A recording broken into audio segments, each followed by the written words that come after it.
बिस्मिल्लाहिर्रहमानिर्रहीम, अस्सलाम वालेकुम। उम्मीद आप तमाम लोग खैर से होंगे। नाज़रीन कराम, चीफ जस्टिस जो कि रिटायर्ड हो चुके हैं काजी फैज ईसा साहब, जब वो लंदन के लिए तुर्की एयरपोर्ट पे उतरे तो वहां पे उन्हें जूता पड़ गया। मशहूर साफी हैं, उन्होंने अभी अभी ट्वीट किया है। अभी तक मुख्तलिफ वीडियोज तो सामने नहीं आ सकी, लेकिन उन्होंने अभी अभी एक ट्वीट जारी किया जिसमें यह कहा गया है कि काजी फैज ईसा को वहां पे तुर्की एयरपोर्ट पे पाकिस्तानी ने मुबैना तौर पे एक जूता रसीद किया है। अब यहाँ पे देखना यह है कि जहाँ पे काजी साहब को पाकिस्तान में जलील किया गया, पाकिस्तानी एयरपोर्ट पे हम देख रहे थे मुख्तलिफ लोग जो है वीडियोस बना रहे थे और साथ साथ गालियां दे रहे थे। ये नासूर का बच्चा जा रहा है। उधर से जो है वो मतीउल्लाह जान और असद तूर ने जो है वो जब वो विजिट कर रहे थे मुख्तलिफ जगह, तो वहां पे सवाल कर करके जलील किया। कोई काजी साहब ने वहां पे जवाब नहीं दिया, एयरपोर्ट पे खामोशी से चलते बने। और फिर जब तुर्की एयरपोर्ट पे पहुंचे तो वहां पे ये हाल।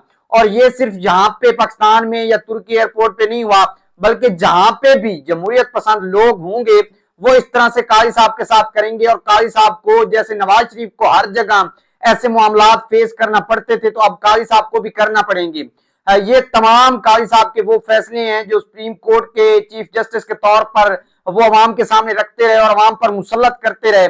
ये उन सब का नतीजा है कि उनको ये सब कुछ भुगतना पड़ेगा। जिस तरह से उन्होंने अवाम के ऊपर मुख्तलिफ फैसले दे के जुल्म किया, मुख्तलिफ जजेस की, जिस तरह से जजेस ने कहा कि हमारी मुख्तलिफ वीडियोस बनाएंगी, लेकिन काजी साहब खामोश रहे। बल्कि यहाँ तक कि उनके साथी जज जस्टिस मंसूर अली शाह ने कहा कि आप जो है वो सुप्रीम कोर्ट के अंदर, मुख्तलिफ हाई कोर्ट के अंदर जो है वो मुख्तलिफ इदारों की मदाखलत को रोकने में नाकाम रहे। तो ये सब के बावजूद जब काजी साहब मतलब खामोश रहे, जस्टिस मंसूर अली शाह ने यहां तक कहा कि आप जो है वो लोगों के जो है वो प्रेशर में आके सही तरह से फैसले नहीं देते रहे। यहां तक कि कोई अदालत फैसला देती थी तो उसके खिलाफ यहाँ पे हुकूमत को कहते थे कि आप जो है उस पर इंप्लीमेंट ना करें, और यहां तक ये सारा कुछ आप जो है वो करते रहे। तो अब काजी साहब को वो सारे जो इन्होंने फैसले दिए और सारे अब उनके ऊपर पड़ रहे हैं। और अवाम उन्हें जहां पे डोनर लेने गया तो वहां पे जो कुछ हुआ वो तो बहुत कम था। अब जो काजी साहब को फेस करना पड़ रहा है, अब आगे आगे देखिए होता है क्या।